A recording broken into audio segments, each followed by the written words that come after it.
साथियों, स्वागत है आप सभी का एक बार फिर से मेरे चैनल पर। तो जैसा कि आपका डीबीटी जेआरएफ का एग्ज़ाम कंडक्ट हुआ था, उसी के संदर्भ में इसकी आंसर की जो कि रिलीज़ होने वाली थी, तो फाइनली जो है वो आपकी आंसर की जो है वो आपकी रिलीज़ कर दी गई है और मेरे द्वारा आपको लगभग 2 ढाई घंटे पहले ही आपको टेलीग्राम चैनल और एक वीडियो के माध्यम से आपको बता दिया गया था कि आपकी आंसर की जो है वो आपकी रिलीज़ कर दी गई है। हालाँकि वेबसाइट अभी तक स्टेबल नहीं हो पाई है, बट अब फाइनली जो है आपको डीबीटी एनटीए की जो आपकी वेबसाइट है, वहाँ पर आपको आंसर की देखने को मिल जाएगा। यहाँ पर क्लिक हियर फॉर आंसर की चैलेंज आएगा। इसको आप क्लिक करेंगे तो ये आपको एक सेपरेट फ़ोल्डर पे लेकर जाएगा, जहाँ पे आपको application number, date of birth और अपना पिन डालना होगा। तो आपको अपना आंसर की क्वेश्चन पेपर देखने को मिल जाएगा। इसके अलावा अगर मैं बात करता हूँ, ये आपका नोटिफ़िकेशन है जो कि अभी पूर्णतः यहाँ पे वेबसाइट स्टेबल नहीं है, तो ये अभी आपका नहीं खुल रहा है, तो बहुत ही बेसिक इन्फॉर्मेशन होगा कि आपका जो क्वेश्चन पेपर और आंसर की है वो आपका रिलीज़ कर दिया गया है। बाकी जैसे ही आपकी नोटिफ़िकेशन एक्टिव होगी, वो भी आपको साझा कर दी जाएगी।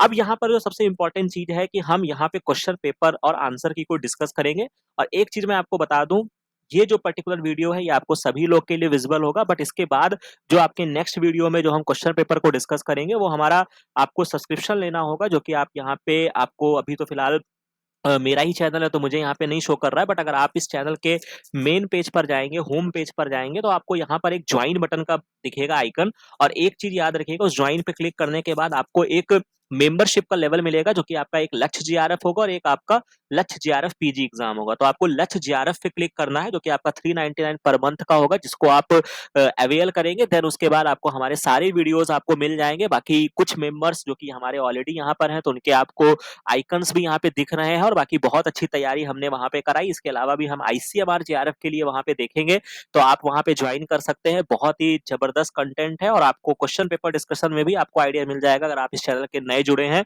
कि किस तरीके से यहाँ पे तैयारी कराएगी और किस तरीके से क्वेश्चंस आपको एग्ज़ाम में देखने को मिले। तो यहाँ तक बात क्लियर हो गई है। अब हम यहाँ पे कुछ क्वेश्चंस को यहाँ पे देखने वाले हैं। लेकिन उसको देखने से पहले मैं आपको कुछ बातें क्लियर कर देना चाहता हूँ।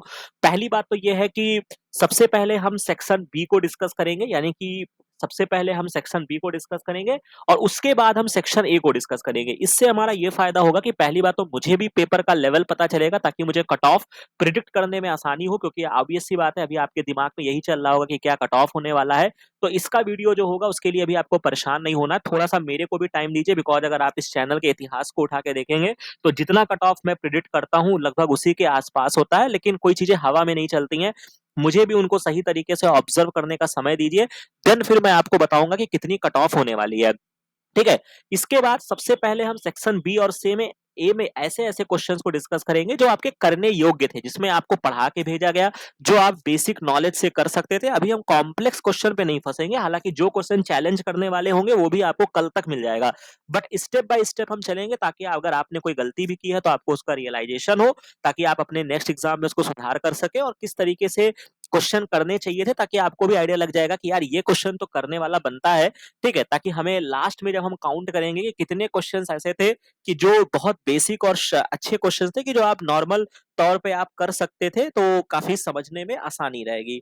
तो यहाँ तक कहानी आपको समझ में आ गई होगी। अब इसके बाद अगर मैं आगे बढ़ता हूँ, तो सबसे पहले अब हम यहाँ पे डिस्कस करेंगे, तो जैसा कि हमने सेक्शन बी के क्वेश्चन्स को पहले उठाया है और ऐसे क्वेश्चन्स को उठाया है कि जिसमें आपको कुछ भी नहीं करना था, केवल आपके इन्फॉर्मेटिव और थोड़ा-सा बुद्धि प्रयोग करना था। उसी तरीके से आपका इम्यूनॉलजी, जो कि मैंने आपको बोल रखा था कि डीबीटी का one of the favourite topic है इम्यूनॉलजी, जो है उसके लिए मैंने ऑलरेडी मेरा एक मेगा रिवीजन का वीडियो है और हालाँकि उसके लिए मैंने पूरा फुल लेक्चर्स हमारे अवेलेबल है, जहाँ पे हमने सारी चीज़ों की चर्चाएँ की हैं। टैप 1 और टैप 2 कॉम्प्लेक्स से यहाँ पे क्वेश्चन आया है और अगर मैं गलत नहीं हूँ तो यहाँ का क्वेश्चन जो है वो डीबीटी जेआरएफ 2016 से 18 के बीच में किसी एक पेपर में आया है, जिसको मैंने ऑलरेडी डिस्कस किया हुआ है और मेगा रिवीजन में भी हमने वहाँ पे डिस्कस किया है। ठीक है? तो बहुत ही बेसिक क्वेश्चन यहाँ पे इन्होंने पूछा है, थोड़ा-सा घुमाया है कि एक स्लाइड ऑफ मैक्रोफेजेस है, जिसको स्टेन किया गया है इम्यूनोफ्लोरेसेंस टेक्निक से, जिसमें हमने मोनोक्लोनल एंटीबॉडी यूज़ किया है टैप 1 और टैप 2 कॉम्प्लेक्स के विरुद्ध। तो which one of the following intracellular compartment would exhibit positive staining आपको देखने को मिलेगी। तो बस क्वेश्चन में घुमाया है, बस आपसे चाहते तो एक लाइन में ये भी पूछ सकते थे कि भैया ये बता दो कि टैप 1 और टैप 2 कहाँ आपको देखने को मिलता है। तो ये आपको एंडोप्लाज्मिक रेटिकुलम में आपको देखने को मिलता है। जब आपने एमएससी रेस्ट्रिक्शन में जब आप पढ़ते हैं कि किस तरीके से एंटीजन का प्रेजेंटेशन होता है, ये वहां का टॉपिक था और बहुत ही सिंपल आंसर यहाँ पे एंडोप्लाज्मिक रेटिकुलम है। बेसिक बायोलॉजी अगर आपने इम्यूनोलॉजी पढ़ी होगी तो ये क्वेश्चन आपका डेफिनेटली करना चाहिए था। बहुत बेहतरीन क्वेश्चन मैं कहूंगा और इन्फॉर्मेटिव क्वेश्चन था, जो कि आसानी के साथ आप लोगों ने अगर सही तरीके से पढ़ाई की होगी तो आपने किया होगा। तो क्वेश्चन आईडी आपका 12107 है और इसका जो राइट आंसर बनेगा वो आपका सेकंड बनेगा, जो कि आपको आंसर की में भी देखने को मिल रही है।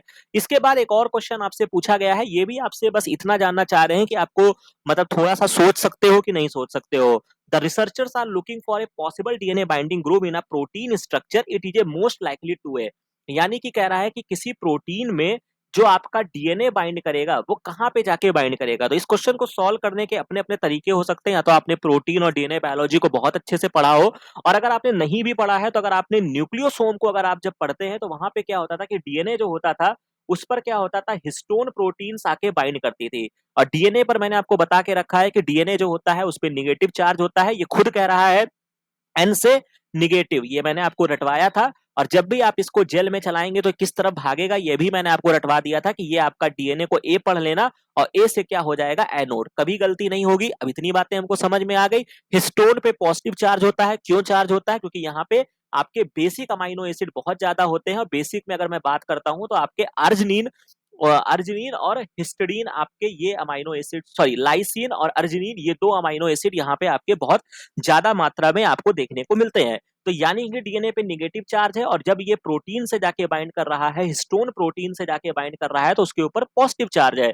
तो यानी कि आपको क्या करना था कि पॉजिटिवली चार्ज रीजन होना चाहिए। इसका भी आंसर जो होगा वो आपका सेकंड निकल कर आएगा। तो दोनों क्वेश्चन को सॉल्व करने में मुझे यहाँ तक कोई दिक्कत नहीं हुई, ना आपको भी होनी चाहिए।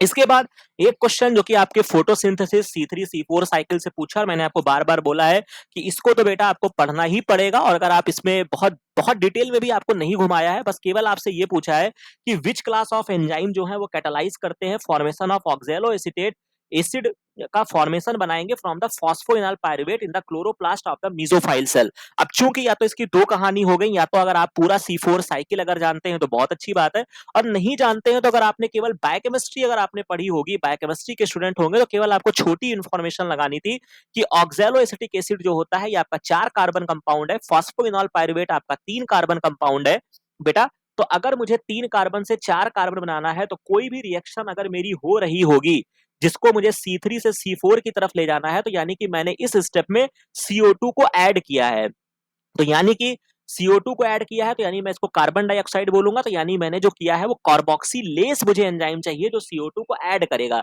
डी कार्बोक्सिलेज का मतलब जो CO2 को रिमूव करे। तो मुझे रिमूव नहीं करना है, मुझे यहाँ पे लगाना है। तो इसका जो राइट आंसर बनेगा वो आपका कार्बोक्सिलेज होगा। तो बहुत आसान क्वेश्चन, चाहे आप C4 पाथवे पढ़ के कर लो और चाहे आप बेसिक बायोकेमिस्ट्री पढ़ के आप ये क्वेश्चन सॉल्व कर सकते थे। इसके बाद क्वेश्चन आईडी 12076 है, जहां पे आपसे पूछा गया है कि which one of the following statement जो है वो आपका करेक्ट है। और ये भी क्वेश्चन जो है वो आपके जीनोम साइज और जीन्स को लेकर दिया गया है। और ये जब आप थोड़ा सा इवोल्यूशन पढ़ते हैं, अगर आपने डीएनए के जब आप पढ़ते हैं जहां पे सीटी वैल्यू या कॉट वैल्यू आप पढ़ते हैं, सॉरी कॉट वैल्यू जिसको हम बोलते हैं, आप वहां से इसको कोरिलेट कर सकते हैं। तो 4-5 स्टेटमेंट दिए थे, तो इसमें जो आपका राइट आंसर क्या रहा, क्या होगा, तो उसके लिए आपको यहाँ पे समझना होगा कि genome size and the number of genes are directly proportional for all species. यहाँ पे उन्होंने बोल दिया कि जो आपका जीनोम का साइज होगा और जितने भी जीन होंगे, जीन्स होंगे, वो डायरेक्टली प्रोपोर्शनल होंगे सभी स्पीसीज के लिए। तो ऐसा थोड़े होगा कि सारे स्पीसीज में जो होगा वो जितने ज्यादा, मतलब जितना बड़ा स्पीसीज कह लो या जितना छोटा स्पीसीज कह लो, समझ लो, या जितने ज्यादा स्पीसीज होंगे उतने ज्यादा नंबर ऑफ जीन होंगे। तो ऐसा कुछ नहीं होता है। तो directly proportional for all species गलत हो जाएगा। The genome size and number of gene are directly proportional only among the eukaryote, ये भी गलत हो जाएगा। ओनली अमंग प्रोकैरियोट, ये भी गलत हो जाएगा। द जीनोम साइज जो होता है ये आपका not directly proportional to the number of gene across the species, ये जो होता है ये उसके डायरेक्टली प्रोपोर्शनल नहीं होता है। सपोज अगर इसको आप समझना चाहें तो आप इस तरीके से समझ सकते हैं कि मान लो कि अगर मैं जीनोम या जीन की साइज की बात करता हूं, तो हो सकता है कि कोई एक एम्फीबिया हो जिसमें नंबर ऑफ जीन बहुत ज्यादा हो, और हो सकता है कि कोई एक मैमल हो जिसमें नंबर ऑफ जीन्स बहुत कम है। तो आप किसी भी स्पीशीज को लेके या फाइलम को लेके, मान लो अगर एम्फीबिया की कोई मैं स्पीशीज की तरफ भी चला जाऊं, तो मैं इस तरीके से कोई भी एक्सप्लेनेशन नहीं दे सकता हूं। इसीलिए ये आपका डायरेक्टली प्रोपोर्शनल नहीं होता है to the number of gene across the species. तो इसका जो राइट आंसर बनेगा वो आपका फोर्थ होगा। तो थोड़ा सा दिमाग लगा के आप इस क्वेश्चन को सॉल्व कर सकते थे। तो क्वेश्चन आईडी जो है वो आपका 12076 है और इसका जो राइट आंसर आपका बनेगा वो आपका फोर्थ बनेगा। इसके बाद अगर मैं नेक्स्ट क्वेश्चन की तरफ चलता हूं, ये एक क्वेश्चन है जो कि आपके पेप्टाइड लेंथ कैलकुलेशन से है। नए तरीके का क्वेश्चन और डिजाइन किया, हालांकि जब भी आप प्रोटीन बायोकेमिस्ट्री पढ़ते हैं वहां पे ये बेसिक चीजें होती हैं। तो आपसे कह रहा है कि यहाँ पे आपके 20 अमाइनो एसिड्स हैं, ऑब्वियस सी बात है आपके पास 20 अमाइनो एसिड होते हैं, तो कितने different polypeptide chains and number of the amino acids के पॉसिबल हैं। तो इसमें बेटा होता क्या है कि जितने अमाइनो एसिड होते हैं उनकी पावर n कर दी जाती है। तो इसमें अगर आपने सिंपल सा फॉर्मूला पढ़ा होगा तो आप कर सकते थे, और अगर थोड़ी सी भी कंफ्यूजन रही होगी, अगर आपने इस क्वेश्चन को छोड़ भी दिया होगा तो भी मैं आपको कुछ नहीं कहूंगा, क्योंकि ऐसे क्वेश्चन बड़े कंफ्यूजिंग होते हैं। तो 20 की पावर n जो होता है वो एक इसका सिंपल फॉर्मूला बनेगा। तो इसका जो राइट आंसर बनेगा वो आपका फोर्थ बनेगा। 12096 ये आपकी आईडी है, इसका जो राइट आंसर बनेगा वो आपका फोर्थ बनेगा। इसके बाद नेक्स्ट क्वेश्चन जो कि आपके मोलैरिटी से पूछा गया है, और मैंने इसके लिए पूरा एक डेडिकेटेड वीडियो बनाया था। लास्ट ईयर भी जितने क्वेश्चंस मैंने करा दिए थे उसी के आसपास ये आपका सॉल्व हो जाएगा। उतने ही कॉन्सेप्ट से बच्चे बहुत परेशान थे, और मैंने बार बार आपको बोला कि बेटा उतने फॉर्मूला और उतने चीजों को अगर आप अच्छे से डाइजेस्ट कर लेते हैं तो आपका एग्जाम जरूर क्रैक होगा। और उसका प्रमाण है कि बहुत आसान क्वेश्चन पूछा गया कि आपका मिक्स किया है आपने 100 ml ऑफ इतने molar solution of the glucose को इतने ml ऑफ द इतने सोल्यूशन ऑफ द ग्लूकोज में, तो आपको रिजल्टेंट सोल्यूशन क्या होगा, मतलब रिजल्टेंट सोल्यूशन की मोलैरिटी पूछी है। तो इसका जो फार्मूला बहुत ही सिंपल होता है कि M1V1 plus M2V2 divided by the V1 plus V2। और ये सारी चीजें आप मेरे वीडियोस में जाके देख सकते हैं। अब ऐसा इतना भी पॉसिबल नहीं है कि मैं उन चीजों को तो क्या कहते हैं कि स्क्रीनशॉट्स लेके यहाँ पे पेस्ट करूं, क्योंकि समय कम है और कार्य ज्यादा है। तो अगर आप चाहें तो आप जाके उस वीडियो को भी देख सकते हैं, राइट। तो M1V1 वाला फॉर्मूला बताया गया है, यानी कि पहले सोल्यूशन की जो मोलैरिटी है वो 0.5 है, वॉल्यूम जो है वो मेरे पास 100 है, दूसरे सोल्यूशन की जो मोलैरिटी है वो 0.5 है, और वॉल्यूम जो है वो मेरा 200 है। और दोनों ही वॉल्यूम को मुझे जोड़ देना है, तो 200 प्लस 100 इसको जोड़ दीजिए। अब आप इसको मल्टीप्लाई करेंगे तो 100 से 0.5 को मल्टीप्लाई करेंगे ये 50 हो जाएगा, और इसको मल्टीप्लाई करेंगे तो ये आपका कितना हो जाएगा, 5 दुना 0.5 को अगर आप 200 से मल्टीप्लाई कर दीजिए तो 0.5 हटाएंगे तो ये आपका बन जाएगा, ठीक है, ये 200 हो जाएगा, ये आपका इससे कट जाएगा, तो 20 पंचे ये आपका 100 हो जाएगा, राइट। अब ये 100 हो जाएगा, और इसके बाद जो आपका रिजल्टेंट वॉल्यूम है वो आपका 300 है। तो यानी कि 100 और 50 को अगर आप जोड़ते हैं तो 150 हो जाएगा, और 300 हो जाएगा, यानी कि 1/2, और 1/2 को अगर आप 0.5 मोलार बोल सकते हैं, यानी कि 0.5 मोलर जो होगा वो इसका राइट आंसर होगा। तो 12154 जो क्वेश्चन आईडी है इसका जो राइट आंसर बनेगा वो आपका सेकंड बनेगा। तो यहां तक कहानी हमने समझ ली है, बाकी नेक्स्ट क्वेश्चंस हम डिस्कस करेंगे, ठीक है। तो सारे क्वेश्चंस के सॉल्यूशंस आपको मिलेंगे, और ऑलरेडी हमने बहुत सारी चीजों को डिस्कस करके रखा था।